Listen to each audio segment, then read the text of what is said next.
Dini w'ubureberezi bwa Western Kore, the Most Reverend Canon Wilson Tumuhirwe, yashaba abikiriza mu Western Kore Diocese okurekeraho omuze gw'okugerera nitima ekintu ekiretire byanga byabara kutunguka.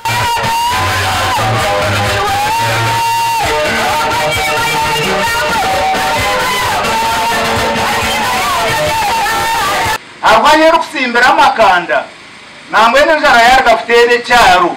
niwo byino tesimu abo kwa bashuma mbaza kuyo ababa byini nabo cyo korwa no shabira abantu bondo bashabira kubake ebyawe no bigira nabandi nabo baba byini imara mwineze ntakimazaro umwanya ziziri bikinza kusheka ahabo kuba no yongera kuba kubinangwe natunora abantu abinaka sente kwa kombe karero bombe kanebukari ubwo yombeke bukaro yongera kwekumza atishe mtumba yaboragire baryaro bwara wayombeke kikari okushaba okubire kugenderera okusimara hanga hamwe no kwanjura ebirungi ebikozirwe mwakogo Matapite sande nokoreka kristayo bitu n'abanyani bitu amatambo kutwara nabo kuboreka umwakogo gwe2023 emyaka ihimwire ebiteba tuhire abitukanya usaba dikoni ebitukozire twabasa kuboreka enjo mwahure ebitukozire hamwe kandi kafaje irizoba Sabadikoni wa Kitagata Reverend Canon Godfrey Bejura yasima kandi yashaba abikiriza okugumana bakwatanisa. Bwe nyowe uko muhereza wanyu oraga batumire kurabiro mureberezi ekintu bashaba tugume twataniza abakwenda kuturekera amabare no kweta kutureba rwaju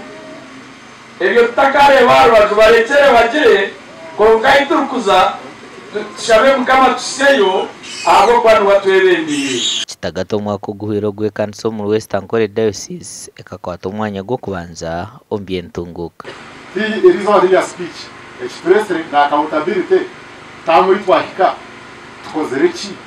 bituzahi kandi tugiraki tugarura kai gwena abakristayo omujenyi witu mukuru abakristayo abo musaba dikono ebintu emwatire ebina yebembire niye Jesu ije niyo accountability yokuwa